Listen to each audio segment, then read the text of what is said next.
Tá bom. Aleluia, amém, irmãos? Cheguei um pouquinho mais atrasado do que eu deveria, mas é porque eu estava tão cansado. Eu falei, gente, se eu não dormir, eu estou com medo de dirigir. Eu estava cansado a esse ponto. E olha que geralmente é difícil acontecer comigo, viu, pastor Alfredo? Ludmila sabe, né? Já viajei madrugada inteira, acordado e tudo, mas que foi tão intenso esses dias, mas graças a Deus foi surpreendente. Foi muito bom, né? Até agora eu estou tô meio rouco, né? A Ludmila, então, tadinha, parece que ela pregou mais do que eu. A voz dela quase não sai, né? Mas eu acho que no caso da mulher é a pressão aí, de repente, dos eventos, das circunstâncias emocionais, né? Não sei, coisa do tipo assim. Mas, enfim, mas que alegria estar aqui com os irmãos. Amém? E apenas lembrando você, eu até vou fazer o seguinte, pastor Alfredo, estava conversando com a pastora Ludmila no meio do caminho, né? Para a gente até organizar, né, essa própria questão da escala, às vezes até divulgar, né? Vou até colocar no Instagram da Videira Recife e coloco aqui também essa escala das pregações. De repente a gente coloca de todo mundo, né? Quando for o senhor, quando for eu, quando for o pastor Cabral, enfim, outros irmãos. Temos um outro pastor aqui também, pastor John Renzo, aleluia, amém, foi ordenado, aleluia, amém, que grande bênção. Mas enfim, então vamos lá, vamos à palavra do Senhor. Abra sua Bíblia, por favor, em 1 Coríntios capítulo 15, verso 1. Eu tenho certeza que o pastor Alfran já comentou algumas coisas sobre a conferência, né, pastor Alfran? Foi uma grande bênção. Eu estava falando para os irmãos na Videira em Recife, hoje de manhã, no culto da manhã, que, assim, eu conheço o pastor Naor tem muitos anos, né? Até porque ele é meu primo também, né? A gente é parente, né? Inclusive, nós moramos um em frente ao outro durante vários anos, né? Na minha infância, apesar que eu sou mais jovem que ele, né? Eu espero que pareça, né? Se achar que não fale nada, amém? Não diga nada, guarde para você a sua opinião, amém? E não me conte. Mas, enfim, quando eu era criança, né? E a mãe dele, né? Na verdade, que era irmã do meu pai, nós moramos um em frente ao outro, né? Num bairro lá em Goiânia, chamado Setor Oeste. Eu sempre confundo, não lembro se era na R11 ou na R12. R11 ou R12. Mas, enfim, então nós tivemos essa convivência. E depois a convivência na história da igreja, né? Porque aí eu fiz parte, né, da primeira equipe do pastor Naor, lá em Goiânia. E eu até mostrei uma foto para os irmãos da conferência. E aquela foto é a prova de que eu já fui magro. É impressionante, né? O que acontece com as pessoas, né? Aí a diferença minha do pastor Naor é que eu engordei e ele ficou mais bonito, né? Porque ele também, tadinho, era uma derrota, né? Eu fico olhando como é que Deus é bom, né? Na verdade, Deus é bom e as irmãs são cheias de fé. Você pode ver, dá uma olhada, né? Quantos casados nós temos aqui? Estou falando coisa de casado, né? Então, você que está solteiro, meu irmão, e se você olha para o espelho, especialmente você que é homem, tá bom? Os rapazes solteiros. Você olha para o espelho e fala, meu Deus, não é possível, deve ser por isso que eu não casei, eu não sou uma pessoa bem apresentável. Mas eu quero te dar uma palavra de esperança, você solteiro, você rapaz. As irmãs conseguem enxergar além, elas veem um potencial enorme, é sério. Eu fico vendo algumas fotos nossas lá, pastor Cabral, dos irmãos da minha equipe lá da Videira Recife. E aí eu olho os pastores hoje, eles melhoraram demais. Eu falei, gente, as irmãs, a esposa dos pastores lá, elas são profetas de Deus. Elas olharam e falaram, não tem jeito, ele vai melhorar. Vai. Não, sem brincadeira. Né? Os nossos pastores lá, Jesus amado, eu olho algumas fotos antigas lá. Pastor Adriano, pastor Rafael, pastor Ronaldo. As irmãs são mulheres de Deus, elas têm uns olhos proféticos, né? Elas olharam e falaram, não, eu vou casar com esse rapaz e eu vou dar um jeito nele, ele vai melhorar. Então, na verdade, quem está de parabéns são as irmãs, amém? As irmãs das nossas igrejas são mulheres de Deus mesmo, amém? Então você solteiro que não casou até agora, não se acha grande coisa, há esperança para você. Pode ter certeza que uma profeta, uma irmã muito ungida, cheia de Espírito Santo, ela vai ver o potencial por detrás dessa aparência, né? Que você sabe que você tem, amém? Há esperança. Quantos solteiros podem dizer amém? Meu Deus, não tem esperança. Seu caso é grave. A gente pode orar no final, amém? Você me procura, eu vou te ajudar. Aleluia. Quantos irmãos estão felizes aqui, amém? Eu estou feliz, cansado demais ainda, mas eu estou feliz. Mas dormi um pouquinho, porque senão eu acho que eu não ia ter segurança em dirigir o carro para cá. Mas, 1 Coríntios capítulo 15, a partir do verso 1, nós vamos continuar agora o que nós começamos no domingo passado. No entanto, eu quero te alertar desde já que você não precisa ficar preocupado se você não participou da ministração do domingo passado, que nós vamos fazer uma breve recapitulação. Amém? Mas vamos ler aqui a partir do verso 1 até o verso 10. Acompanhe aí, aqui na projeção ou na sua própria Bíblia. Amém? Está escrito: Irmãos, venho lembrar-vos o evangelho que vos anunciei, o qual recebestes e no qual ainda perseverais. Por ele também sois salvos, se retiverdes a palavra tal como vô-la preguei, a menos que tenhais crido em vão. Antes de tudo, vos entreguei o que também recebi, que Cristo morreu pelos nossos pecados, segundo as Escrituras, e que foi sepultado e ressuscitado ao terceiro dia, segundo as Escrituras. E apareceu a Cefas, que no caso é Pedro, e depois aos 12. Depois foi visto por mais de 500 irmãos de uma só vez, dos quais a maioria sobrevive até agora, porém alguns já dormem. Depois foi visto por Tiago, mais tarde por todos os discípulos, e afinal, depois de todos, foi visto também por mim, como por um nascido fora de tempo. Porque eu sou o menor dos apóstolos, que mesmo não sou digno de ser chamado apóstolo, pois persegui a igreja de Deus. Mas, pela graça de Deus, sou o que sou, e a sua graça que me foi concedida não se tornou vã. Antes trabalhei muito mais do que todos eles, todavia, não eu, mas a graça de Deus comigo. Aleluia, amém? Vamos orar ao Senhor por um instante, sentado como você está. Curva a sua cabeça, amém? Feche seus olhos, peça para que o Espírito Santo de Deus possa ministrar a palavra viva ao seu coração, que alimenta, que supre, que fortalece, amém? Que te corrige também, que te prepara para tudo aquilo que Ele tem para você. Pai, no nome de Jesus, nós invocamos o Teu nome mais uma vez nesse lugar, que nós estamos reunidos como igreja, ao nome do Senhor Jesus Cristo. Por isso, ó Pai, nós pedimos que o Teu Santo Espírito possa trazer clareza de entendimento, de revelação, no pleno conhecimento da Tua palavra, que tem poder, ó Deus, para nos edificar, para nos alimentar, para nos encorajar, mas também para nos corrigir, especialmente nos preparar para esse tempo que nós temos, ó Deus, recebido, ó Pai, um caminho da parte do Senhor para todo esse semestre, que nós fomos designados, nós fomos separados, escolhidos para frutificarmos contigo. Por isso, ó Pai, que o Teu Santo Espírito possa abrir o nosso entendimento e nos dar, ó Deus, clareza no Espírito a respeito, ó Deus, das razões porque Paulo, ó Deus, frutificou, ó Deus, cresceu, multiplicou mais do que os demais, de tal forma que ao aprendermos isso, essa também seja a nossa história nesse tempo, nesse semestre, para a Tua glória, em nome de Jesus, e todos digam amém, aleluia, glória a Deus, amém. Meus irmãos, nesse texto nós acabamos de ler, né? Paulo ele começa fazendo uma apresentação bem resumida do Evangelho, como a gente disse no domingo passado. Depois ele se diminui, diz que nem era digno de ser chamado apóstolo, porque ele perseguiu a igreja do Senhor Jesus Cristo.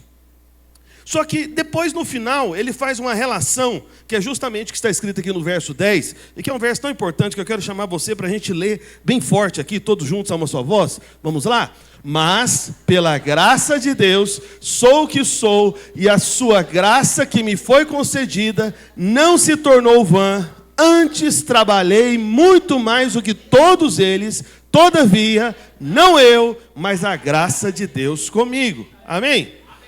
Então veja, aqui, esse trecho, né, com certeza, na minha opinião, de todo o Novo Testamento, é o texto da palavra de Deus que consegue conciliar duas coisas, que na mente, né, nos pensamentos daqueles que ainda não tiveram clareza da graça, eles não conseguem conciliar duas questões que são colocadas por Paulo aqui, que tem uma aparência de algo contraditório.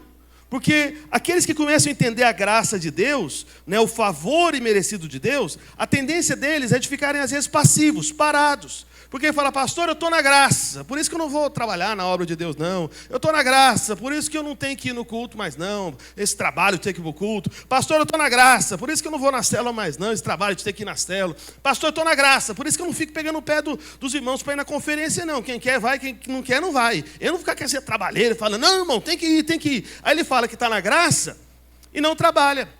Só que Paulo ele vai e coloca aqui uma questão, né? Que a graça que foi concedida a ele não se tornou vã, ou seja, não foi em vão. E a prova que Paulo dá de que essa graça concedida a ele não foi em vão é que ele trabalhou mais do que todos.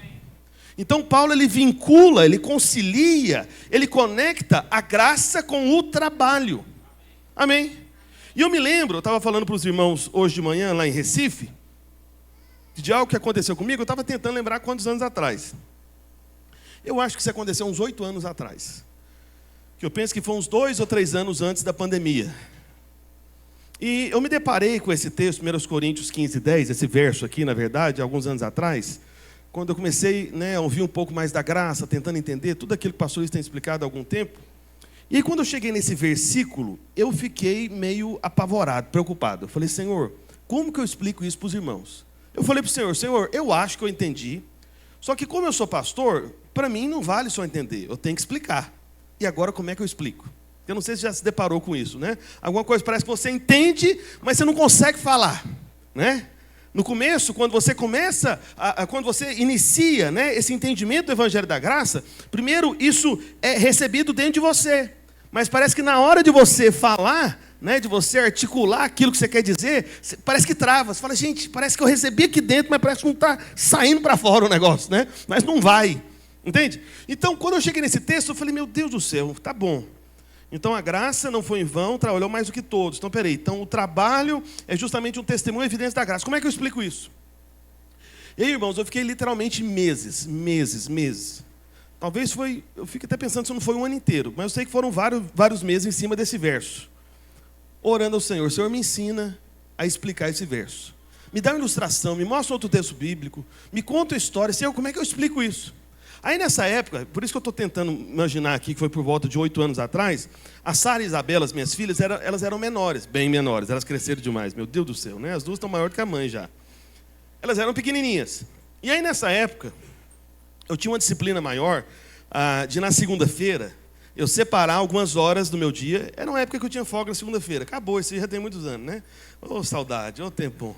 Que dia que é a sua folga? Não sei, na glória, né? No reino que há de vir, eu acho, talvez. Enfim. E aí, naquela época tinha. Não sei como que era possível, mas tinha. Aí, segunda-feira, à tarde, eu separava um tempo no final do dia, que era a folga, para assistir televisão com a Ludmila e minhas 2 filhas. Só que eu assistia programa de mulher.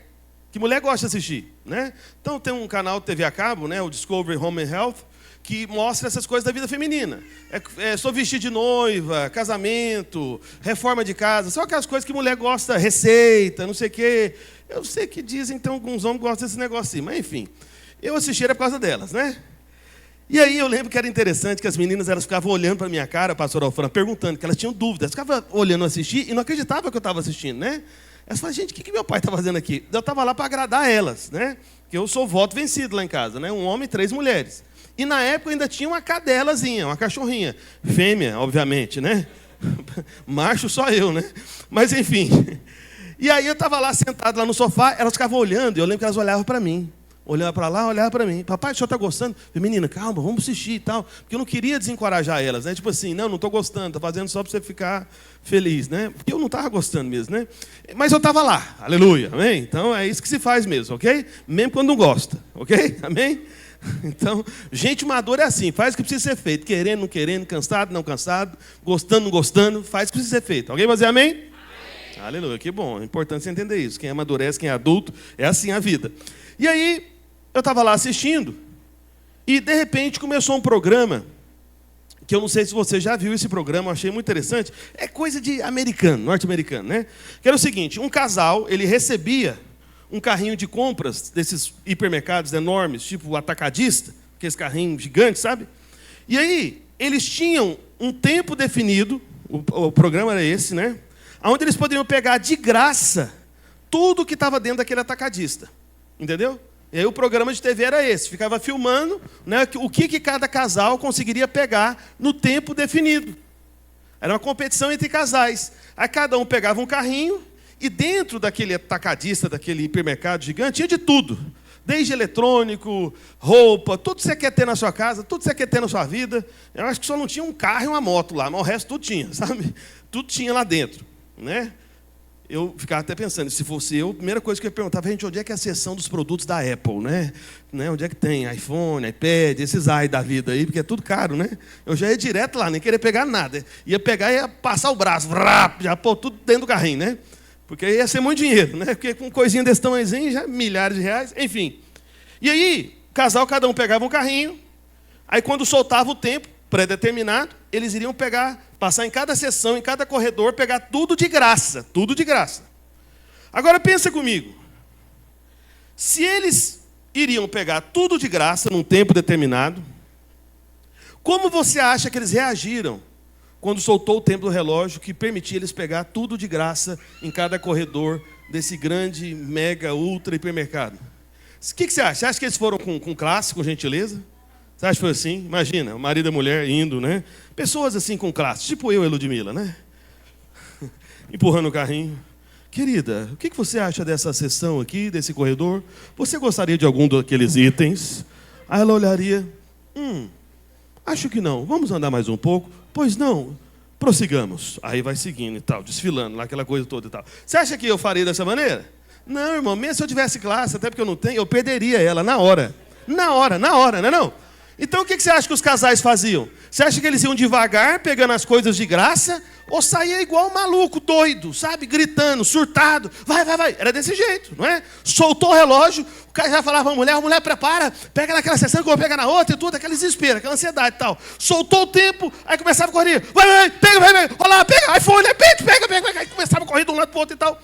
Enfim, aí quando isso aconteceu no programa lá da Discovery, eu estava sentado num sofá, na hora, não sei se a Ludmila lembra disso. Na hora eu levantei e falei, eu entendi.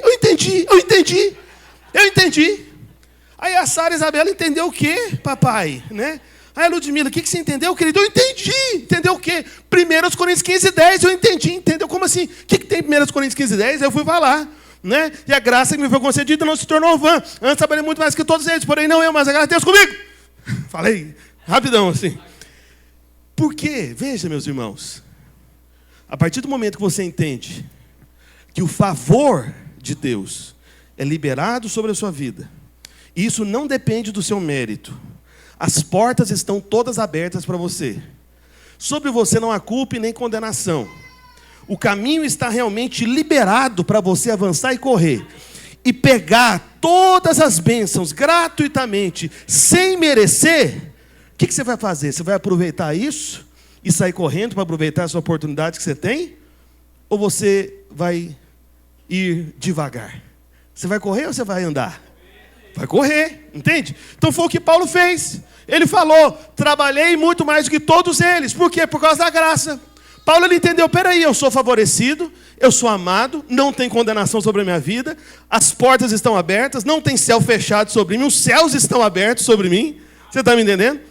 Então, quer saber de uma coisa? Eu vou correr, eu vou trabalhar muito, porque eu estou com o caminho liberado, porque eu sou favorecido, porque eu sou abençoado, não tem culpa sobre mim, então eu vou trabalhar. Então, por isso que eu entendi através desse programa. Só que tem um detalhe importante. No programa de TV, que é diferente da vida que você tem. No programa de TV, como eu disse desde o início, tem um tempo pré-determinado que você sabe qual é. Entendeu? Tem uma contagem lá. Você sabe quanto tempo você tem para aproveitar tudo de graça. Aí você vai e corre e aproveita, trabalha muito, corre bastante para aproveitar essa graça. Só que na nossa vida, a gente não sabe quando o tempo acaba. Porque você não sabe quando que Jesus vem e você não sabe quando que você vai. Então eu pergunto para você, quem será que deveria correr mais? Aquele que está no programa de TV ou aquele que está na vida real, que eu e você fazemos parte? Quem que você acha, do programa de TV ou da vida real? O da vida real, por quê? A gente não sabe quando acaba. Então por isso que nós é que temos que correr para valer. Nós é que temos que trabalhar. Entende? Foi o que Paulo entendeu. Você percebe como é que essa ilustração ajuda, não é? Por isso que eu fiquei tão empolgado. Pulei do sofá na hora. Eu entendi. Porque esse programa conecta justamente essas duas coisas. Tudo de graça e muito trabalho para aproveitar essa graça. Amém? Então nós começamos a falar domingo passado sobre isso. E nós mostramos que Paulo ele teve mais frutos que os demais, até pela própria quantidade de livros que Paulo escreveu, quantidade de igrejas que Paulo plantou. E nós começamos a responder no domingo passado algumas perguntas, né, as quais eu posso até repetir para você, para te ajudar a pensar sobre isso. Porque se Paulo trabalhou mais do que todos, e se Paulo frutificou mais do que todos, algumas considerações nós podemos fazer. Por exemplo, né, por que Paulo conseguiu produzir mais frutos do que os demais apóstolos? Porque aqui, quando Paulo fala, né, antes trabalhei muito mais do que todos eles, todavia não eu, mas a graça de Deus comigo. Paulo estava falando dos apóstolos, não é isso? Estava falando dos apóstolos. Volta aí no verso 9, por favor. Quem que está lá? É o morador. É o Alessandro, é? Aí é o Jóia, olha lá, eu conheço o Jóia dele lá. Ele acena e... Entendi. Então, veja só, olha o que Paulo diz. Aliás, coloca o verso 9 e 10, tem como? Aqui na projeção, os dois juntos? Ótimo, olha lá. Veja o contexto, amém? Porque eu sou o menor dos apóstolos. Ele estava falando dos apóstolos, ok? Que mesmo não sou digno de ser chamado apóstolo, pois persegui a igreja de Deus. Aí depois ele fala no verso seguinte: mas pela graça de Deus sou o que sou, sua graça foi concedida e não se tornou vã. Antes trabalhei muito mais do que todos eles. Esse eles aqui se refere a quem? Os apóstolos. Então perceba que Paulo está falando que ele trabalhou mais, não se referindo a um grupo qualquer de irmãos, ou os demais grupos da igreja. Entende? Ele está se comparando com o grupo dos apóstolos, meus irmãos. Aqueles que caminharam com o Senhor Jesus Cristo encarnado, percebe? É uma coisa impressionante. Então, veja, uma outra pergunta que nós podemos fazer. O que Paulo fez que tornava ele diferente dos demais apóstolos? E ainda, uma terceira pergunta. Quais escolhas Paulo fez que os demais apóstolos não fizeram? Amém? Então, no domingo passado, nós apresentamos duas razões, ou dois motivos, né? E aí eu vou falar o restante, os outros três, que eu avisei para os irmãos no domingo passado, que seriam 5. Então, o primeiro motivo que nós vimos, não sei quantos se lembram, é que Paulo conseguia equilibrar a vida, alguém se lembra? Vida natural com a vida espiritual. Amém? Então, ele conseguia equilibrar as duas coisas. E aí nós mostramos para os irmãos dois testemunhos, né? Sobre primeiro Estevão e depois Filipe e depois o próprio apóstolo Paulo.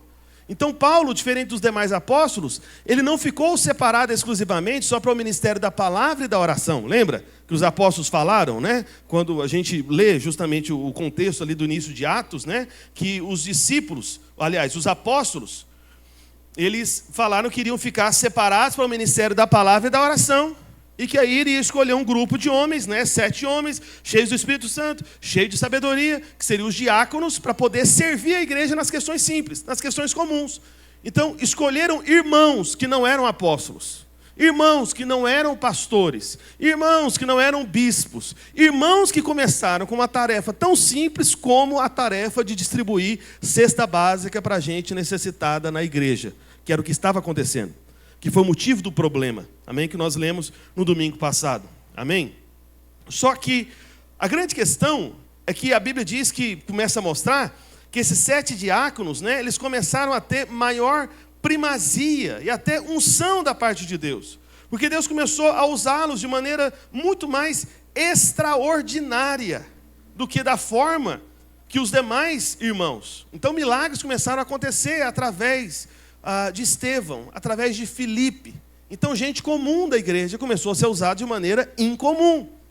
E a Bíblia, no livro de Atos, começa agora a não dar destaque, né? Justamente em Atos capítulo 6, para os apóstolos. Parece que agora o grande mover de Deus estava acontecendo através dos irmãos comuns da igreja. Comuns, quando eu falo, é que não são pastores, é que não são aqueles que Deus separa exclusivamente do seu ministério. Deus começou a usar de maneira incomum, como se fossem irmãos que seriam líderes de célula, ou no máximo discipuladores, mas que não eram pastores, amém? Então Filipe foi trasladado de um lado para o outro, amém? O próprio Estevão também, enfim, e o próprio Paulo conseguiu equilibrar essas duas coisas. Eu não vou repregar ou falar tudo de novo, depois você pode assistir a mensagem do domingo passado, amém? Para você se recordar, mas eu acredito que isso é o suficiente. E aí nós vimos também no domingo passado, a segunda razão porque Paulo ele teve mais frutos, né, que os demais, frutificou mais do que os demais, cresceu mais do que os demais, é que Paulo rejeitou completamente todo ensino judaizante. Amém? Então diga comigo. Em primeiro lugar, Paulo equilibrou vida natural com vida espiritual. Diga, em segundo lugar, Paulo rejeitou todo ensino judaizante. Amém? Então Paulo foi severo com isso. A exemplo disso, vamos ler lá em Gálatas capítulo 2, no verso 11, por favor, só para a gente lembrar. Amém? Você depois pode conferir, né, lá em Atos 15, né, os apóstolos tentando conciliar a graça com a lei, dizendo que para ser salvo seria necessário circuncidar também. E nós temos que lembrar, por um lado também, meus irmãos, que os primeiros cristãos eram todos judeus. A Bíblia, na verdade, é um livro de judeus. Né? Os únicos 2 livros da Bíblia que não foram escritos por judeus são os livros, né, de Lucas e Atos. Né? Então, o Evangelho segundo Lucas e Atos dos Apóstolos foi escrito por Lucas também. Foi um gentio. Todos os outros livros são escritos por judeus. Só que, no começo da igreja, havia essa confusão. Só que Paulo discerniu isso rapidamente. E quando Paulo percebeu esse contraste, né, da lei com a graça, ele foi severo nisso. Ele foi radical nisso. E tão radical que ele fez algo, meus irmãos, que sinceramente é justamente aquilo que nós falamos, né, sobre alguém quando dizemos que tal pessoa é politicamente incorreta. Paulo, se ele estivesse, né, entre nós, se você convivesse com Paulo, você iria ter algumas dúvidas a respeito de Paulo. Você iria pensar que Paulo não é aquele cara tão gente boa, sabe? Que o Paulo é aquela pessoa que quando vê alguma coisa de errado, ele não era o sujeito que chamava o irmão para o canto. Não, irmãos, vamos conversar aqui no canto. Vamos conversar amanhã sobre esse problema. Só eu e você, para que não fique na frente das pessoas, para que não haja escândalo. Não. Paulo era o seguinte, ele viu o negócio, falou, gente, vamos explicar um negócio que está errado isso aqui. Aí fala na frente de todo mundo. Todo mundo. E detalhe, a gente vai ler o texto aqui. Ele fez isso com Pedro. Quem que veio antes? Quem que converteu antes? Pedro ou Paulo? Né? Paulo mesmo falou que como que o nascido fora de tempo, ou seja, por último, depois. Então Pedro veio antes. Pedro era como que o líder principal da igreja no início, foi o primeiro que pregou. Né? Quase 3.000 foram salvos. Então assim, era como se fosse alguém muito respeitado na vida da igreja. Né? Muito provavelmente até mais velho do que Paulo. Né? Só que olha o que Paulo apronta. Vamos lá. Gálatas capítulo 2, verso 11. Olha só o que está escrito. Nós vamos ler até o verso 16. Está escrito. Quando, porém, Cefas veio a Antioquia, resisti-lhe face a face. Olha só, face a face. Sabe aquele negócio de você chegar perto e confrontar a situação? Face a face, de perto. Entendeu? Já viu aquelas disputas de UFC? Né? Já viu? Lutador? Né? Quando tem o dia da pesagem, né? Aí um fica lá encarando o outro assim, face a face. Pois é. Paulo foi face a face com Pedro. Meu Deus do céu. O bicho era macho mesmo. Era homem macho, como diz minha mãe. Aí olha só, verso 12. Com efeito, antes de chegarem alguns da parte de Tiago, comia com os gentios. Quando, porém, chegaram, afastou-se por fim, veio apartar-se temendo os da circuncisão, né, os da lei. Verso 13. E também os demais judeus dissimularam com ele, a ponto de o próprio Barnabé ter se deixado levar pela dissimulação deles. Quando, porém, vi, presta atenção aí no verso 14, onde ele vai enfatizar isso. Quando, porém, vi que não procediam corretamente segundo a verdade do quê, meus irmãos? Do Evangelho. Amém? A verdade do Evangelho é a graça. Amém? É a graça, é o favor imerecido. Então ele disse, quando percebi que não procediam, né, quando ele viu, né, que não procediam corretamente segundo a verdade do Evangelho, disse a Cefas, que é Pedro, na presença de todos, ele disse, na presença de todos. Nem para chamar Pedro, vamos pedir licença para os irmãos aqui, vamos ali conversar só eu e você, para que não haja constrangimento entre os irmãos, né? Para que não fique o climão, sabe o famoso climão? Pois é, Paulo era o que promovia o climão. Se fosse para os negócios ficar ruim mesmo, vai ficar ruim, eu vou falar na frente de todo mundo, e todo mundo vai ter que me ouvir aqui. Era isso, irmãos. Paulo era esse cara, né? Era esse cidadão, era esse homem de Deus. Então ele falou na presença de todos. Olha o que ele disse. Se sendo tu judeu, Pedro, vives como gentio e não como judeu, por que obrigas os gentios a viverem como judeus? Aí ele continua, né? Nós judeus por natureza, não pecadores dentre os gentios, né? Era um pecador entre os judeus e não um pecador entre os gentios. Aí no verso 16, sabendo contudo que o homem não é justificado por obras da lei. O que é ser justificado? É ser inocentado. É ser livrado judicialmente perante a lei de um juiz reto, santo e perfeito. E o juiz no final poder bater o martelo. Pá! Foi julgado. Inocente. Não é culpado. Entende isso? Quantos creem que Deus é um juiz justo? Então, quando a Bíblia fala que você é justificado, está dizendo em outras palavras que você foi inocentado. Deus, o reto juiz, que é santo e perfeito, não pode mentir. Deus não faz vista grossa, amém? Porque Ele tratou todo o pecado em Cristo Jesus. Por isso que Cristo foi para a cruz do Calvário, porque Cristo Jesus tomou o meu e o seu pecado. E uma vez que Jesus fez uma obra completa e perfeita, quando Deus vem para nos olhar, Ele bate o martelo e diz: é inocente, está justificado. Amém? Isso é que é ser justificado, é ser inocentado. Ou seja, não achei motivo para culpa, não achei motivo para julgamento, não achei razão para juízo. Por quê? Porque Jesus tomou o cálice da cólera, da ira de Deus completamente, sem mistura, na cruz do Calvário, no nosso lugar. Então Jesus tomou o nosso pecado, para que nós tomássemos de Cristo a sua justiça. Porque havia um único inocente. Agora esse único inocente tomou o pecado de todos, para que todos os que creem na obra desse único inocente fossem inocentados, pela fé somente. Amém? Que é o que Paulo diz, olha só, ele vai e explica. Voltando aí no verso 16: sabendo contudo que o homem não é justificado por obras da lei, ou seja, não depende do que você faz, não são suas obras que vão inocentar você. Ah, fiz tudo certo, não interessa, até o que você acha que você fez certo, você fez errado. Que isso, pastor? Fala assim não. É verdade, irmãos. É por isso que está escrito em Isaías que a justiça do homem é como trapo de imundícia. Entendeu? É coisa impura para Deus. Aí Paulo vai explicar qual que é a nossa justiça, né? Então, sabendo que, contudo, que o homem não é justificado por obras da lei, e sim mediante o que, meus irmãos? A fé em Cristo Jesus. Você crê em Cristo e recebe o julgamento que torna você inocente, porque Ele assumiu o seu lugar lá na cruz do Calvário. Amém? Também temos crido, Paulo continua, em Cristo, para que fôssemos justificados pela fé em Cristo, e não por obras da lei, pois por obras da lei ninguém será justificado. Por que ninguém vai ser justificado por obras da lei? Porque ninguém consegue cumprir a lei. Os 10 mandamentos são apenas um resumo do todo, são 613 mandamentos de ordenanças.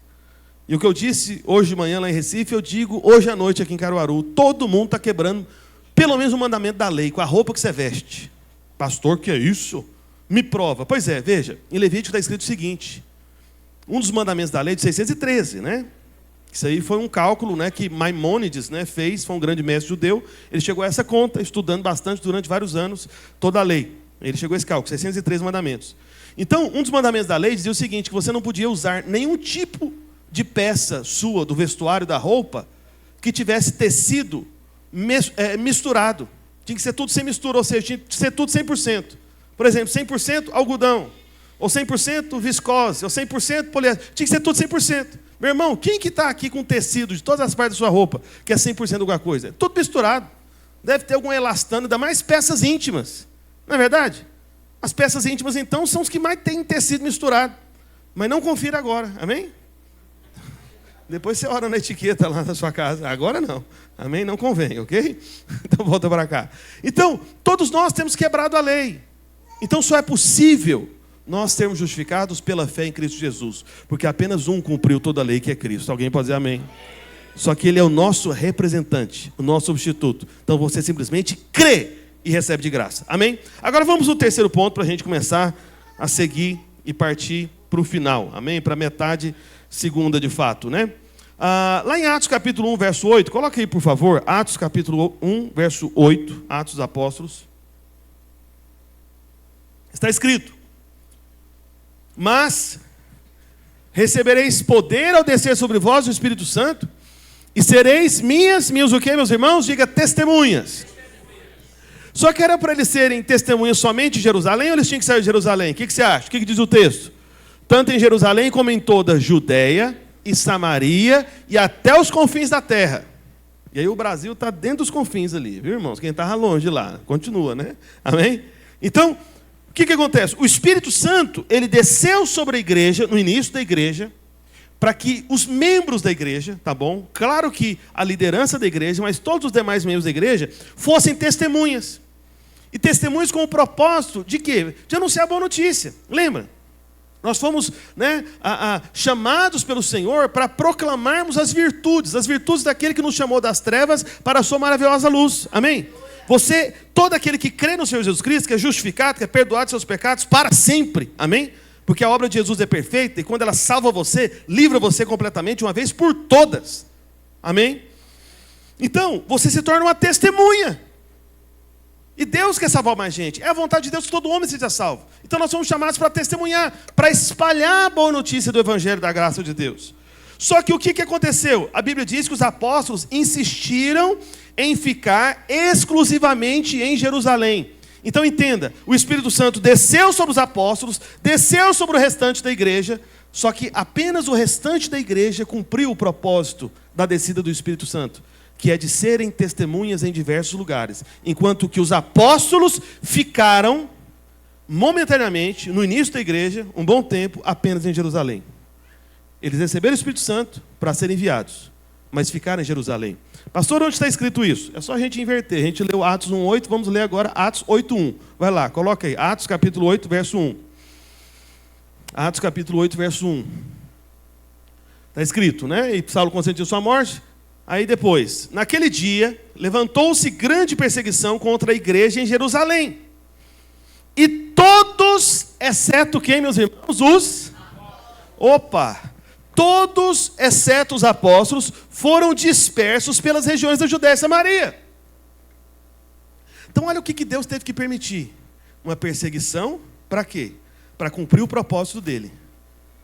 Mas, mesmo diante de perseguição, os apóstolos ficaram emburrados lá dentro de Jerusalém. Daqui eu não saio, daqui ninguém me tira. Eu gosto de Jerusalém.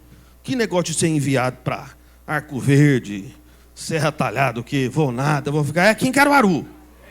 Oxi, é isso que te digo, hein? Às vezes tem irmão que estava pensando nisso. Fala, não, vou ser enviado nada. Pois é, estou aqui para te dizer que você vai.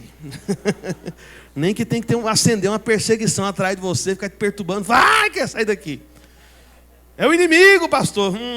Sei. É o Senhor te apertando para ver se você vai enviado e cumpre o propósito. Amém? Então, veja, qual que é o grande ponto aqui?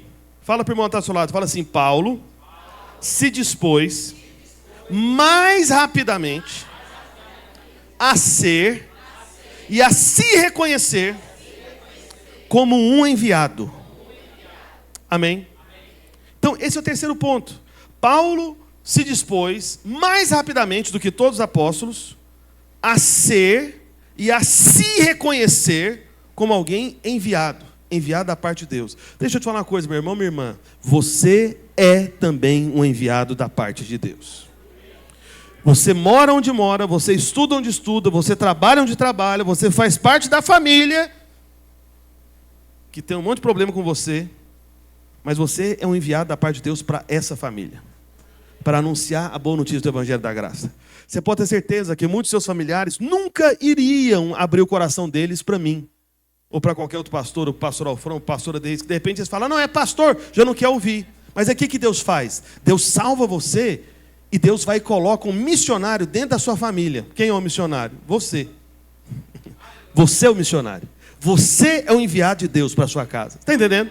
Eu sei que tem irmãos que às vezes trabalham, né? E o próprio ambiente de trabalho é um ambiente difícil, de pessoas muito ímpias, né? Aquela coisa muito complicada, aquele ambiente pesado, difícil. E às vezes tem irmão que fica sonhando, suspirando. Ah, seria tão bom se o pastor Alfran trabalhasse aqui comigo, né? Que o pastor Alfran é tão paciente, tão calmo.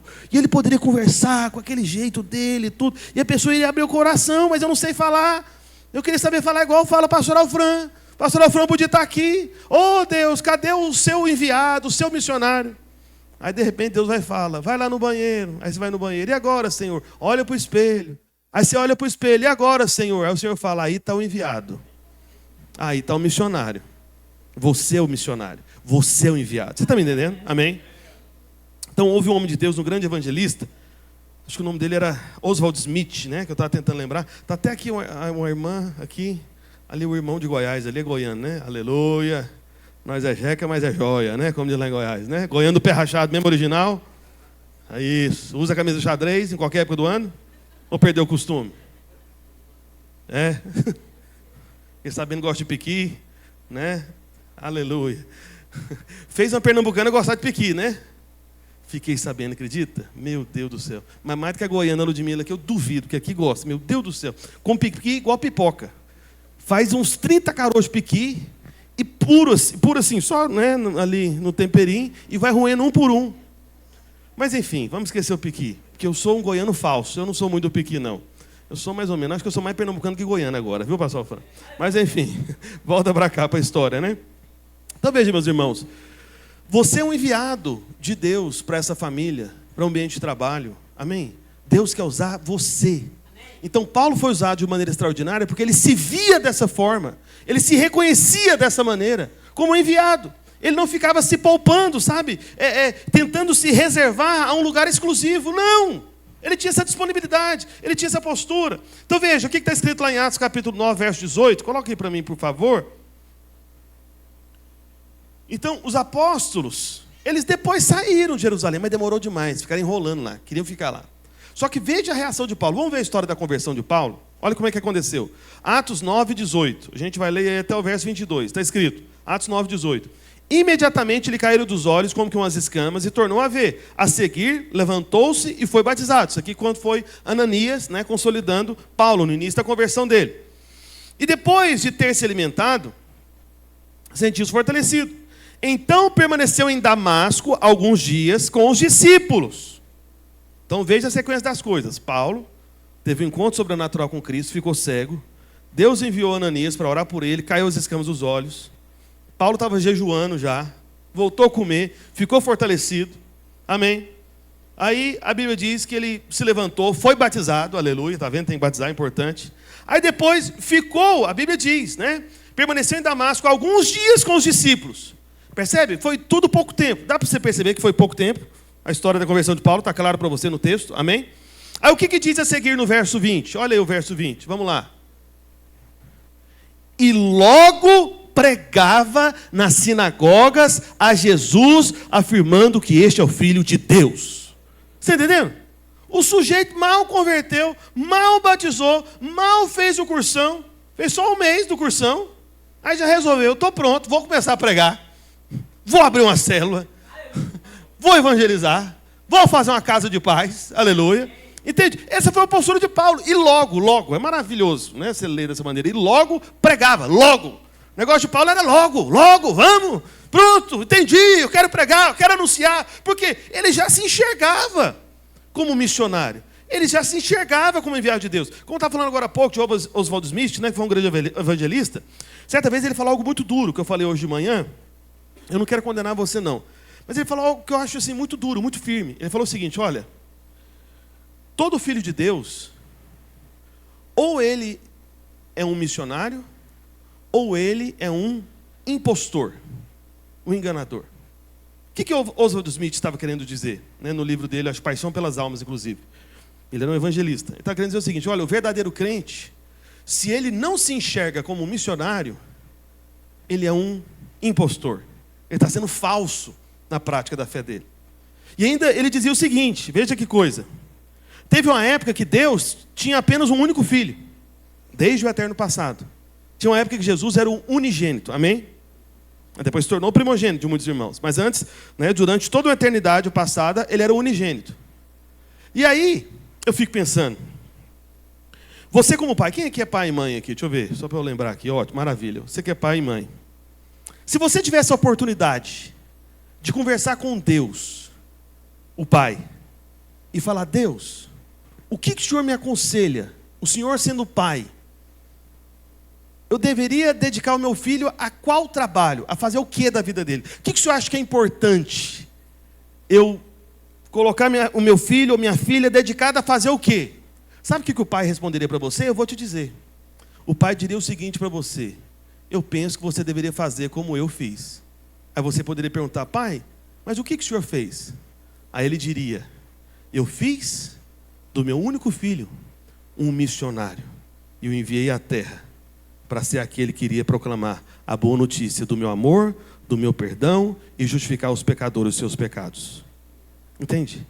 Deus, o Pai, fez o seu único filho um missionário. Entende? Cristo Jesus é o Messias, é o enviado. Entende? Tudo isso são outras palavras para missionário. E Paulo se vê dessa maneira, e você tem que se ver dessa forma.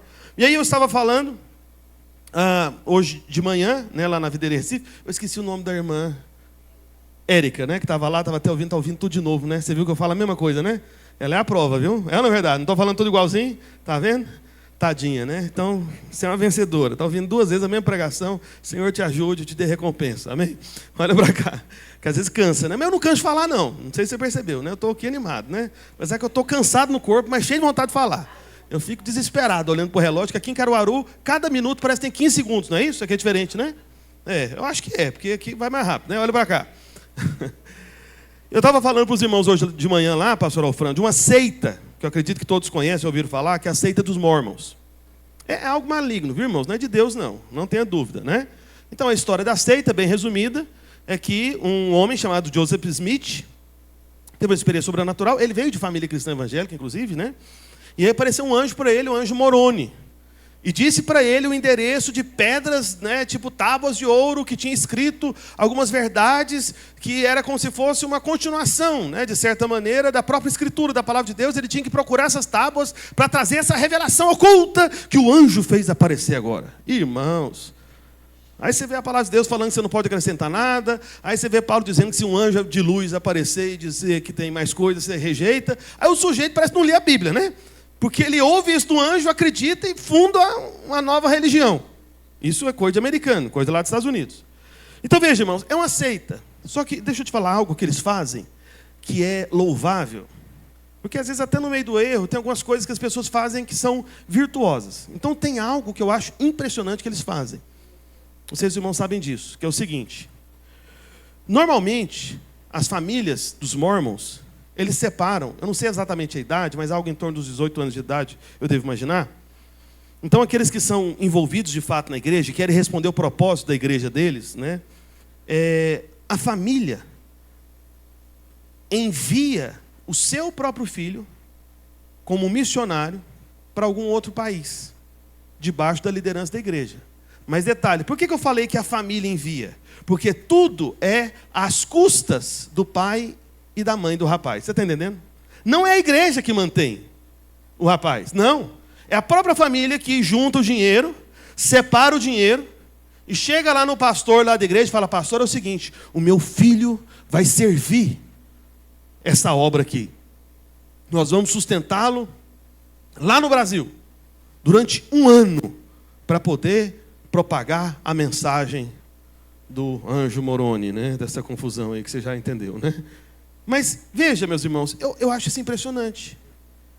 Eu entendo, né, eu acredito que se nós, né, se mais irmãos tivessem toda a clareza da riqueza do Evangelho, que é a única verdade, eu quero dizer para você, amém? Não há outro caminho senão Cristo Jesus. Não há outro nome que se importa, entende? Dizer na terra, embaixo da terra, ou se referir, é somente ao nome do Senhor Jesus Cristo, amém? Então não tem nenhum outro caminho. E aí eu fico pensando, né, o tanto que às vezes nós esperamos, né, a própria igreja fazer coisas. Só que estes, né, os Mormons, que nem posso dizer que são irmãos, nem são irmãos, eles entenderam que para propagar a mensagem deles, a própria família se envolve, manda o filho embora do país deles, e a própria família que sustenta, embora eles estejam fazendo algo para a igreja deles. Não é a igreja que mantém. Eu acho isso muito nobre. Eu acho isso muito virtuoso. É ou não é verdade? Amém? Porque no nosso meio é sempre o contrário, né? Não, mas o que a igreja vai dar? O que a igreja vai pagar? O que o ministério vai mandar? Né? É sempre assim, né? Mas entre eles não. Mas o princípio de ter nos próprios filhos o testemunho de um missionário, esse princípio está certo. Isso não posso negar. Por isso, meu irmão, a nossa resposta deve ser a mesma de Paulo. Amém? Veja, em quarto lugar, partindo já para o final realmente, eu posso dizer para você o seguinte, que Paulo, ele possuía uma equipe de discípulos. Então a gente viu em terceiro lugar que Paulo se dispôs mais rapidamente a ser e a se reconhecer como enviado. Mas em quarto lugar, Paulo possuía uma equipe de discípulos. Vamos lá para Atos capítulo 6, verso 3, mais uma vez. Coloque aí para mim, por favor. Atos 6, 3. Olha só, isso aqui é só para lembrar do início da história, né, que a gente leu domingo passado. que é aquele contexto, né, quando as mulheres, né, descendentes dos gregos, né, as helenistas, não estavam recebendo a cesta básica no início da igreja em Jerusalém. Né, era um momento de crise, né, pode-se dizer assim, até financeira. Né? Então, a assistência social da igreja era muito importante. Só que aqueles que não eram judeus, né, aquelas mulheres que não faziam parte ali do grupo dos judeus, achavam que não estavam sendo assistidas, não estavam recebendo o apoio da igreja. Né? Apenas as mulheres dos judeus estavam recebendo a cesta básica. Aí foram reclamar com Pedro, com o pastorzão da igreja de Jerusalém. Olha aí, ó, a gente não está sendo assistido, não está recebendo assistência. Aí o que Pedro fala? Vamos ver o que Pedro fala? Ele foi e disse para os irmãos: irmãos, escolhei dentre vós. Guarda isso. Dentre vós. Vocês aí, dentre vós, ok? Dentre vós. 7 homens de boa reputação, cheios de espírito e sabedoria, aos quais encarregaremos desse serviço. O quê? Distribuir cesta básica. Eram os servos da igreja. Aí aqui começa a história dos diáconos, ok? Guarda essa história. Vamos para outra história aqui agora. Vamos lá para Atos, capítulo 19, verso 21. Atos 19, 21.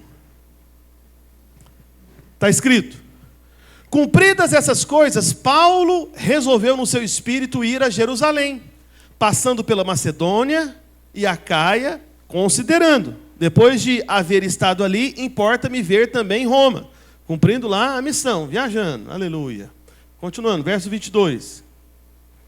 Tendo enviado a Macedônia 2 daqueles que lhe ministravam, Timóteo e Erasto, permaneceu algum tempo na Ásia. Opa, peraí. Você percebeu a diferença aqui da liderança de Paulo com a liderança de Pedro? Pedro e os demais apóstolos, no início da igreja primitiva em Jerusalém, tiveram uma necessidade. Qual que foi a resposta que eles deram para aquela necessidade? Pedro e os demais apóstolos falaram algo do tipo: peraí, eu vou escolher um dos meus discípulos. Peraí, eu vou escolher alguém da minha equipe para ajudar a distribuir aqui a cesta básica, que é a carência da igreja. Isso que eles fizeram? Ou eles falaram: escolhei dentre vós? Entendeu? Tipo assim, vocês que escolhem alguém aí, 7 homens, de boa reputação, cheios do Espírito Santo. Ou seja, Pedro e os demais apóstolos, ao que tudo indica, parece que eles não tinham discípulos assim realmente, uma equipe junto com eles, com os quais eles poderiam contar, para simplesmente falar: não, deixa que eu vou enviar meu discípulo aqui. Agora Paulo, diferente de Pedro e dos demais apóstolos, quando tinha uma carência, quando tinha necessidade, ele falava: não, eu vou enviar Tito, não, eu vou enviar Timóteo, não, Silas está junto comigo aqui, mas ele vai até você também. Percebe? Paulo tinha uma equipe. Então, essa é a 4ª razão porque Paulo frutificou mais do que os demais.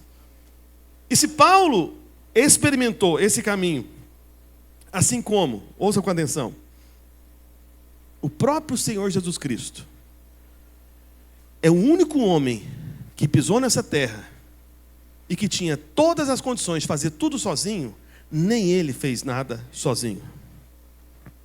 Ele passou uma madrugada inteira orando ao Pai, para descobrir quais seriam os seus 12 discípulos, e aí sim ele começou o seu ministério de fato. Você está entendendo? O próprio Senhor Jesus Cristo, nem ele, que é o único realmente que conseguiria fazer tudo sozinho. Porque eu te pergunto, será que o Senhor Jesus Cristo tinha todos os dons? Sim. Será que o Senhor Jesus Cristo tinha a plenitude do Espírito? Sim.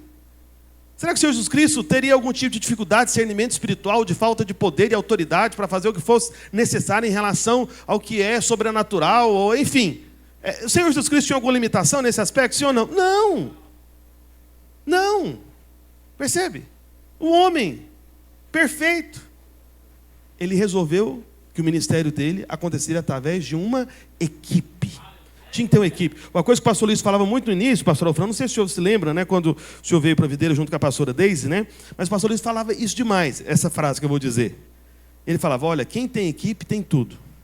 Quem tem equipe tem tudo. Não sei se o senhor se lembra, né? Tinha uma época que ele repetia mais vezes esse tipo de frase. Então, se o Senhor Jesus Cristo teve que ter equipe, Paulo percebeu logo. Paulo tinha uma equipe junto com ele. Só que aí os apóstolos, no meio do problema, no início da igreja, falam o seguinte: escolhei dentre vós aí. Vocês que se virem, acha alguém aí que vai ajudar vocês aí, e depois eu dou a tarefa para eles. Entendeu? Então, essa foi a postura, mas não pode ser a nossa postura. E digo mais para você, mesmo que isso aplica-se, como eu disse hoje de manhã em Recife, até fora do ambiente da igreja, meu irmão. Pensa comigo, a sua própria vida pessoal. Eu fico pensando, o que seria de mim sem a Ludmila? Senhor Jesus Cristo, eu estou perdido, não seria nada, não sei o que seria. Seria uma derrota completa. Não teria jeito. Eu preciso dela, entendeu? Eu não me basto, eu preciso de mais gente junto comigo. Tanto no aspecto pessoal, familiar, né, da minha vida pessoal. Na obra do Senhor, então, Jesus amado, é aí que eu preciso mesmo. Né? Às vezes tem irmãos que vêm aos eventos, igual os irmãos que foram lá na conferência. Quantos estiveram lá na conferência junto conosco? Deixa eu ver aqui. Aleluia, você é um vencedor, hein? Foi na conferência e está no culto à noite, né? É porque tem alguns irmãos que parece que... falam, não, já fui na conferência, que ouvi um monte de pregação, vou no do culto domingo, não, vou descansar. Mas você é um vencedor, está aqui, aleluia. E aí os irmãos veem aquela conferência, toda aquela organização, todos aqueles detalhes, daí a gente fica pensando que sou eu, né? Fala, a conferência que o pastor Roberto organizou. Irmão, sabe o que eu vi naquela conferência? Nada. Tem nada a ver comigo. Tudo foi o antigo Marquinhos e agora pastor Marcos André, amém? Eu até falei para os irmãos hoje de manhã, lá, não vem que você só de pastor Marquinhos, não. Você fala pastor Marquinhos, você vai ver quem vai ter a marca. Eu vou marcar você, pastor Marcos André. Amém? Não é Marquinhos, não. Amém? Esse negócio de inho aí não é bom, não. Enfim. Não. Eu sei que tem lugar que gosta disso, mas a gente não gosta, não. Esquece isso. Então, veja. O obreiro Marcos André foi o último teste, tadinho. Ele era obreiro, né? Aí foi ordenado agora na conferência. E eu falei para ele, né? Uns 2 meses atrás, ou 3 meses, eu falei, Marcos André, eu tenho um último teste para você ser ordenado. E aí ele é militar, né? Ele é da aeronáutica, né? Aí ele tem toda aquela postura. Sim, senhor, pode falar. Sim, senhor, não, senhor. Aquele negócio, né? Todo, né? Só falta ele bater, continuar. Enfim. Aí falou, pode falar, pastor? Não, estou aqui para servir o senhor e tudo. Fala bem. Foi o seguinte, você vai organizar toda a conferência. Tudo você vai ter que fazer. E me pergunta, quantas conferências ele já organizou na vida? Nenhuma. E ele que organizou, você acredita? Então, meus irmãos, eu preciso de equipe. Por que eu falei para ele organizar? É porque eu não consigo, eu tinha um monte de coisas outras para fazer também. Entendeu? Não é só porque eu estou querendo testar ele, não. É porque eu também não iria conseguir. Então, eu precisava de gente. Aí, claro, aí ele liderou. Aí, é claro que eu também pedi para os pastores também dar algum tipo de suporte, apoio e tal. Mas foi ele que fez acontecer tudo aquilo ali. Compreende? Meu irmão, não tem ministério sem equipe. O pastor Naor que estava aqui conosco, como o próprio pastor Naor já disse, eu já tinha falado para os irmãos também. O pastor Naor que começou a igreja, juntamente com o pastor Luiz. Não foi o pastor Luiz sozinho. Então, meu irmão, até no seu trabalho secular, se você resolver caminhar sozinho, você não vai longe, não vai prosperar, não vai avançar. Tem que ter uma equipe. Isso é começar da sua família, começar do seu trabalho, imagina no ministério. Por isso nós somos uma igreja em célula. Entende? Você tem que estar vinculado a uma célula, num grupo menor ali de irmãos, que é justamente essa família da fé, que é essa equipe. Você está me entendendo, amém? Queria chamar o irmão para o teclado aqui, por favor, para eu ouvir uma música aqui nos meus ouvidos, entender que eu preciso acabar, amém? Me ajuda aí, irmão. Põe aí para eu escutar. Mas toca sentado, vai que eu demoro, né? Ou você vai ficar em pé? Amém? Vamos lá. Então veja, em quarto lugar, qual que é a quarta razão? Fala comigo. Paulo possuía uma equipe de discípulos. E algo que eu falei hoje de manhã para os irmãos, que é uma mensagem antiga, com certeza a pastora Deise, pastor Alfran, deve se lembrar, e que é válido lembrar também. Nós costumávamos dizer antigamente que você tem que ter no mínimo 3 tipos de relacionamento na sua vida. Quantos tipos de relacionamento, meus irmãos? 3. Você precisa ter um Timóteo na sua vida, um Barnabé e um Paulo. Quem é o Timóteo? É aquele que sabe menos que você. É um novo convertido. É aquele que você ensina. Ele faz um monte de perguntas e você consegue responder quase todas. É o seu Timóteo. Você precisa. Isso amadurece você. É o que acontece na vida do casal. Né? Então, 2 jovens se casam, só o casamento ali já os amadurece. Que passa a enfrentar um monte de problema, né? 2 pessoas criadas em famílias diferentes, passa a morar debaixo do mesmo teto e ainda dorme na mesma cama. É certeza que vai dar problema. Claro que vai, lógico. Amém? Aí eles têm que amadurecer para superar o problema. Só que aí, de repente, surge um novo ser. Tornam-se uma família. Os filhos aparecem. Meu irmão, são os Timóteos. É aquele que você ensina, é aquele que você insiste. Você precisa ter um Timóteo, isso amadurece você. É o que faz amadurecer o casal, é ter filho. E o filho espiritual também te ajuda a amadurecer na fé. Quem está me entendendo, diga amém. Mas, em segundo lugar, você tem que ter o Barnabé. Quem que é o Barnabé? O Barnabé é o companheiro de jugo. É aquele irmão que é o seu amigo, está passando pelos mesmos problemas que você. Você pergunta as coisas para ele, ele vai e fala, eu não sei. Aí você pergunta, né? Aí ele pergunta para você, você também fala, eu não sei. Aí fica os dois não sabendo nada, no final chora e ora um pelo outro. Pois é, também não sei. O que vamos fazer? Vamos chorar. Deus ajuda. É o Barnabé. Você tem que ter alguém que está no mesmo nível que você, na mesma luta, no mesmo padrão. Entendeu? Só que por último você tem que ter Paulo. Quem que é Paulo? É aquele que te ensina. Entende?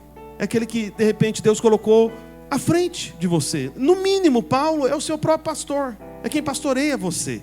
Amém? É um tipo de Paulo na sua vida. É aquele que vai te ensinar. É aquele que vai ter a palavra de sabedoria. É aquele que tem mais experiência que você. E mesmo que às vezes não tenha mais experiência na idade, de repente ele tem mais maturidade espiritual, apesar de uma idade inferior à sua. Isso acontece. Timóteo era jovem, mas foi pastor de uma igreja, inclusive solteiro. Amém? Por último, para a gente encerrar, quinta e última coisa que Paulo fez, né, o quinta e última razão para Paulo ter frutificado mais que os demais. Fala comigo, uma disposição voluntária para o sacrifício. Veja, lá em 1 Coríntios 7:8, coloque aí para mim, por favor. Paulo, ele explica algo aqui que é um testemunho de sacrifício. Vamos ver os versos 8 e 9, está escrito: e aos solteiros e viúvos digo que lhes seria bom se permanecesse no estado em que também eu vivo. Verso 9: caso, porém, não se dominem, que se casem, porque é melhor casar do que viver abrasado. E aí depois, vamos já ler o outro texto, por causa do tempo, para a gente adiantar, capítulo 9, verso 5, eu já estou terminando, amém, meus irmãos? Lembra que todo pregador, ele pode falar 7 vezes, eu estou terminando, amém? Eu não sei se você sabe, essa é a primeira, amém? Então eu vou chegar lá. Estou brincando, não precisa ser 7 vezes não, hoje vai ser só 3, ok? Amém, combinado? Só hoje. Vigia, só hoje. Eu falei uma vez, né? Eu falei 2, agora estou na dúvida. Acho que é a segunda ou a primeira? Não foi, não. Que isso, irmã? Vigia. Vai para cá. Então, Paulo falou sobre permanecer solteiro, ok? Ele falou, eu digo aos solteiros e aos viúvos.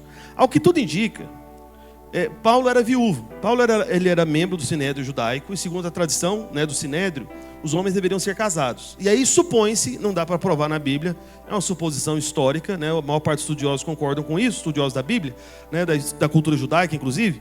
Então supõe-se que Paulo, ele era viúvo, amém? Não é que ele nunca tenha se casado, até porque ele era membro do Sinédrio, né? Então ele deve ter se casado e a sua esposa faleceu. E ele está encorajando as pessoas a continuarem assim. Só que aí Paulo, ele vai contar a história agora de outro apóstolo, de Pedro novamente, né? Paulo tinha um negócio com Pedro, né? Que é o Cefas aqui, né? Então vamos lá, verso 5. E também o de fazer-nos acompanhar de uma mulher irmã. Expressão interessante, né? Não sei se você sabe, mas eu estou acompanhado de uma mulher irmã, né? É a pastora Ludmila, mulher irmã, né? Então, e também de fazer-nos acompanhar de uma mulher irmã, como fazem os demais apóstolos, os irmãos do Senhor e Cefas, né? Que é Pedro. Então Paulo estava falando aqui o seguinte, que os outros apóstolos tinham alguns benefícios que ele não tinha. Qual benefício? O benefício de ter uma esposa, de ter uma mulher o acompanhando. Só que eu li o outro texto com você, para mostrar para você que Paulo, ele encorajava as pessoas a permanecerem solteiros como ele, porque ele entendia que esse tipo de sacrifício iria produzir bom fruto na obra de Deus. Então entenda uma coisa, meu irmão, se nós fomos chamados, designados, separados, para frutificarmos com o Senhor Jesus Cristo, inevitavelmente eu preciso reconhecer, serão necessários sacrifícios. Como assim, pastor? Veja, eu não falo de repente de grandes sacrifícios, mas que são sacrifícios sim. Por exemplo, se você resolve receber na sua casa uma célula, imagina, uma célula toda semana na sua casa, você perdeu uma noite da sua privacidade. Sabe aquela noite que você tinha todas as noites, todas as semanas, para fazer o que você queria fazer na sua casa? Agora tem uma noite que lá na sua casa você não pode fazer o que você quer. Você pode estar cansado, você pode estar querendo ficar sozinho, você pode querer não ver ninguém. Eu não sei quando você passa por isso, ou eu sou o único pecador, né? De ter aquele dia que você fala, gente, eu não quero ver ninguém, amém? Tem dia que eu não quero nem me ver. Mas o duro é que tem lugar que tem espelho. Quando eu vejo, eu falo, meu Deus, eu estou aqui, não acredito. Enfim, então veja. Só que se você resolve ser anfitrião de célula, você vai ter esse sacrifício. Aí chega o dia da célula, fala, Senhor Jesus, logo hoje, sou anfitrião, não acredito, os irmãos virão para cá. Aí chega o dia da célula, as irmãs vão chegando, aí você enche, né, aquele sorriso, você tenta disfarçar, né, aleluia. Graças a Deus, Senhor Jesus, amém, irmão. Seja bem-vindo, que bom que você chegou. Eu não queria. Aí você fala, não, calma. Só um negócio que passou aqui, mas foi bom você chegar mesmo, pode entrar e tal, né? E o líder de célula? Você pensou, você resolve ser líder. Isso envolve sacrifício. Aí você tem um dia da reunião da célula, tem um dia do discipulado. Aí sabe aquela fase da célula que parece que a célula não cresce? Um monte de gente complicada. E aí você lembra que você tem que ir atrás dessa pessoa. E você dá vontade de ir atrás para... Não para fazer coisa boa com essa pessoa, para pegar ele, entendeu? Só que você tem que amar, tem que cuidar. Isso é ou não é algum sacrifício? O que você acha? É claro, muitas vezes. E eu quero dizer, eu não estou aqui para condenar ninguém não, viu, irmãos? Eu quero te falar uma coisa, eu sou pastor, você sabe, né? Eu estou no ministério desde 2002. Eu não posso mentir para você que eu já tive fase da minha vida que nem eu queria ir para o culto da igreja. Mesmo sendo pastor da igreja. Percebe? Então, para você frutificar na casa de Deus, na obra de Deus, serão necessários sacrifícios sim. Paulo, ele abriu mão do direito de homem de ter uma esposa, porque ele entendia que dessa maneira ele seria mais frutífero na casa de Deus. Ele poderia plantar mais igrejas, viajar com mais liberdade. É igual uma coisa que eu fico falando, né? A Ludmila sabe disso. Eu acho que eu estou querendo ser avô. Sabe, pastor? Você acredita? Que eu já estou querendo virar avô. As meninas nem casaram ainda. Eu já estou meio que empurrando elas para fora do ninho. Vai, cadê o... Né?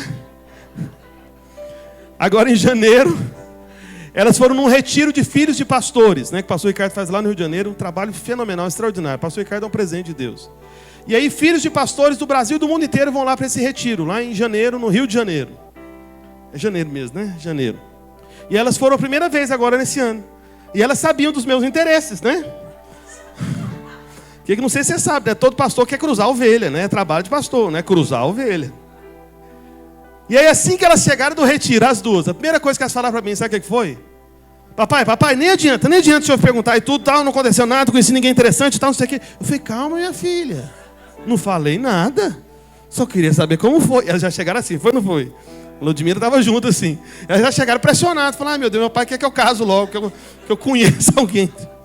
Pastor, porque você quer casar? Porque eu quero ficar sozinho com a Ludmila. É verdade, pior que é verdade mesmo, né? Eu amo minhas filhas. Mas eu reconheço, meus irmãos, sério. Hoje as minhas filhas são grandes, o que torna mais fácil as coisas. Mas ao longo desses anos aqui em Recife, enquanto minhas filhas eram menores, isso foi um grande obstáculo, muitas vezes, para eu viajar, para eu poder fazer a obra de Deus. E por isso muitas vezes a Ludmila nem era vista. Não é na verdade, pastora Deise? Né? Eu vinha sempre com algum irmão. Agora está muito melhor. Ter irmão quer vir comigo. Eu falei, que irmão? Minha mulher vai, rapaz. Você acha que eu quero que você vai comigo? Vai dormir comigo lá em Caruaru, aleluia. Vai ser uma benção. Eu lá quero trazer irmão. Quero trazer a irmã Ludmila, aleluia. A minha mulher irmã, né? Como está escrito ali, né? Só que, deixa eu dizer algo para você, para concluir. Eu sei que meu tempo acabou de acabar. Foi. Mas olha para cá. Fique em pé onde você está, amém? Que aí eu vou te ver em pé, eu vou lembrar que eu tenho que acabar. Eu estou quase acabando. Acho que essa é a segunda vez que eu falei, ou a terceira, hein? Acho que eu tenho mais um para falar, não é não? A pastora Ludmila está aqui de prova. Depois pode perguntar para ela o que eu vou dizer para os irmãos. Eu não lembro quantos anos atrás que a gente conversou. Eu e a Ludmila, a pastora Ludmila aqui. A minha mulher e irmã. Minha esposa. A gente conversando sobre o futuro, né? Assim, eu prefiro o arrebatamento. Espero que o Senhor Jesus volte. E eu e ela subamos de mãos dadas de repente, né? Aquela coisa romântica. Mas pode acontecer de um de nós dois partirmos antes. Eu não sei se você sabe, pastor também vai embora uma hora, né? Você sabe disso, né? E aí eu conversando com ela, eu perguntei para ela, falei, querida, se eu partir antes de você e você ficar, você vai casar com alguém? Eu perguntei. Que isso, querido? Não, jamais. Eu falei para a mulher. Aí eu recomendei ela. Eu falei, mas pode casar, por mim pode. Eu falei. Eu falei, eu pago um seguro, inclusive. Aí eu parti, caiu um dinheirinho bom na conta, algumas centenas de milhares. Aí pode pegar até, de repente, um rapazinho mais jovem, quebrado, sem dinheiro, nem precisa ter dinheiro. Já está tudo resolvido, está tudo em paz, para não ficar sozinha, né? Para proteger, ajudar. Não, sério. Ela falou, não, que isso, querido, não consigo e tal. Eu falei, tá bom, é bom não conseguir mesmo, pelo menos assim, agora, enquanto eu tô aqui, né? Agora, né? Para conseguir só se eu partir, né? Aí ela devolveu a pergunta, e você, querido, se eu partir antes de você, você se casará? Aí sabe o que eu fiz? Eu devolvi a pergunta para ela. Porque, sabe como é que é, né? Homem espiritual é assim. Você já percebeu? O Senhor Jesus, ele recebia a pergunta, ele respondia com outra pergunta. É uma maravilha isso. Tá vendo? Isso é sabedoria, viu? Eu estou te ensinando. Aí eu falei para ela, o que você acha que eu faria? Me conhecendo. Né? Porque a gente vai completar 22 anos de casamento agora em novembro. É 22 mesmo, né? 22. E ela falou para mim, olhou para mim e falou, querido, olha, eu te conheço. Realmente, eu percebo que você não vai querer casar novamente. Eu falei, é verdade. Isso por várias razões. Várias. Então, a começar, posso dizer, pela minha satisfação com ela. Né? Sou totalmente satisfeito com ela. Não preciso de mais nada, nenhuma outra mulher na minha vida. Não tem necessidade mesmo. Mas também não posso negar que a liberdade que eu vou ter, entendeu? De viver de uma maneira muito mais simples. De viajar muito mais. De ter mais tempo para escrever, para orar, para edificar a igreja, apacentar os irmãos, especialmente pastores, né? Que hoje eu cuido de pastores também. A minha vida vai ser muito mais simples para isso, muito mais fácil, muito mais leve, muito mais desimpedida. Hoje eu já consigo perceber quando minhas filhas se casarem, já dá. Só delas crescerem e poderem dormir sozinhas, que elas vão dormir sozinhas lá em Recife. A gente mora em apartamento, então tá tudo bem, porque elas cresceram. Até poucos anos atrás não era viável isso, não era seguro, né? Não era apropriado, mas agora não tem nenhum problema, cresceram, já facilitou minha vida, já posso viajar com a mulher irmã, conforme os outros apóstolos aqui, entende? Mas o solteiro é o que Paulo estava dizendo, ele tem essa liberdade. Então, meu irmão, minha irmã, vai ter algum tipo de sacrifício. No entanto, se você quer responder esse propósito do Senhor, de frutificar com Ele, com certeza, conforme o próprio apóstolo Paulo disse, que no Senhor o seu trabalho não é em vão. Se você consegue enxergar motivo de recompensa para o trabalho secular, terreno nessa vida, imagina a recompensa que você pode receber do Senhor quando você se sacrifica para frutificar, para que nós tenhamos cada vez mais homens e mulheres à semelhança de Cristo Jesus. É a vontade de Deus ser uma grande família de filhos, filhos semelhantes a Jesus. Só que isso só vai acontecer se cada um de nós trabalharmos, e inclusive nos dispormos a sacrifícios. Só que eu quero fazer uma primeira oração agora, antes de encerrar, que é uma oração de entrega da sua vida ao Senhor Jesus Cristo, falando do sacrifício de Cristo, amém? Porque primeiro você precisa ser feito filho. Talvez tenha alguém entre nós que nunca entregou a sua vida ao Senhor Jesus, ou talvez ainda tenham irmãos que estavam afastados dos caminhos do Senhor e estão voltando agora. E aí essa oração é válida para você também. Então, para que ninguém se constrange, eu quero que você repita logo após mim, todos juntos, para ninguém ficar constrangido. Coloque a mão no seu peito, no seu coração, e repita logo após mim, diga assim: Senhor Jesus, eu te recebo como Senhor, Salvador da minha vida, porque eu creio que a tua obra lá na cruz me libertou dos meus pecados, maldições, e simplesmente pela minha fé nesta graça eu sou feito filho de Deus. Amém. Amém. Se você fez essa oração pela primeira vez, você entregou a sua vida ao Senhor Jesus Cristo. E a Bíblia diz que quando você confessa com a boca e crê com o seu coração, você é salvo de toda condenação, é feito um filho de Deus. Se você fez essa oração pela primeira vez, depois do encerramento do culto, me procure, ou qualquer um dos pastores aqui na frente, que eu quero orar novamente com você.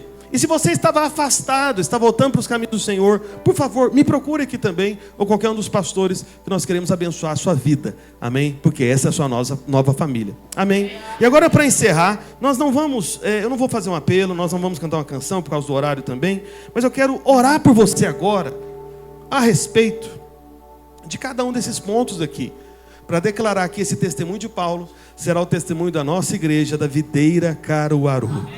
Então, assim como Paulo deixou um legado de homens, de mulheres, de discípulos que frutificaram muito mais do que os demais, essa será também a nossa história nesse semestre, porque nós fomos designados para frutificarmos com Cristo Jesus.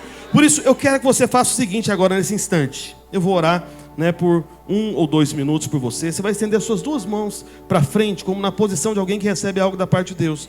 E eu vou orar declarando cada um desses pontos sobre a sua vida, sobre nós como igreja aqui na Videira Caruaru. Seja a Videira Rendeira, seja os irmãos da Videira Oeste que estão se reunindo com o pastor Leal também. Amém? Deixa eu orar por você. Enquanto eu estiver orando, você apenas diga amém. Eu recebo, eu creio. Amém? Deixa eu orar por você. Pai, em nome de Jesus, eu invoco o Teu nome, Senhor, nessa noite, para declarar a palavra de bênção, de graça, ó Deus, de favor imerecido sobre a vida dos Teus filhos.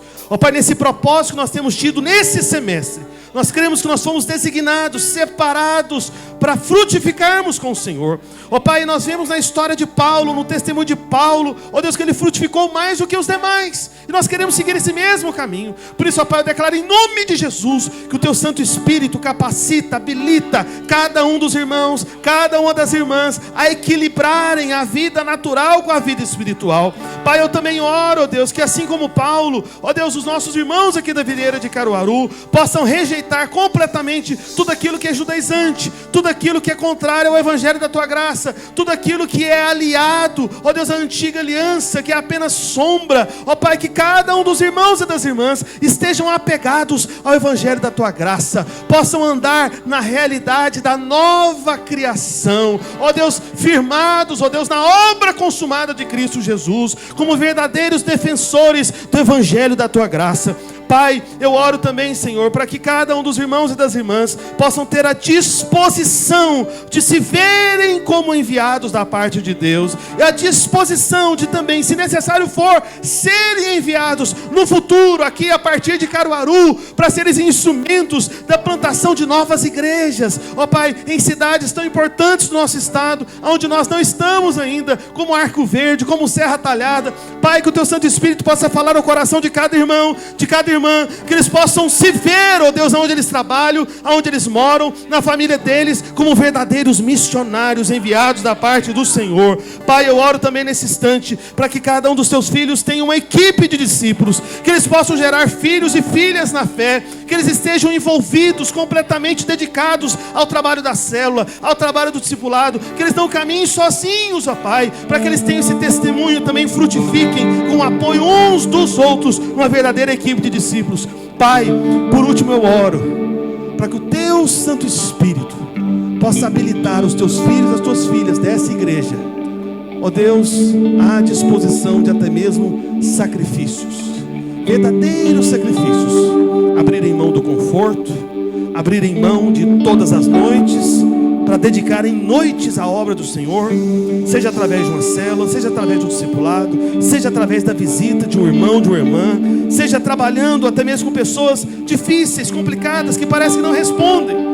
Que haja uma disposição a sacrifícios, que nós sejamos conhecidos como homens e mulheres que se sacrificam pelas vidas, pelas almas, pela frutificação, para que a Tua obra prevaleça, e para que esse tempo seja conhecido como o tempo do maior crescimento da história da Videira Caruaru até agora, em o nome de Jesus. E todos digam amém, aleluia. Dê um forte aplauso ao Senhor Jesus, diga eu creio. Aleluia, amém. Eu declaro palavra de bênção, de graça, de favor e merecido sobre a sua vida. Que o Senhor te abençoe e te guarde no retorno da sua casa, amém. Que você seja renovado, fortalecido no Senhor nessa semana, amém. E antes de sair, declare também a palavra de bênção sobre a vida do seu irmão. Fala para ele: você foi chamado como Paulo, e vai ter o testemunho de Paulo. Você vai frutificar bastante, amém. Se você entregou sua vida a Jesus, vem aqui à frente, eu quero orar por você. Senão nós estamos encerrando. Deus abençoe a sua vida em nome de Jesus.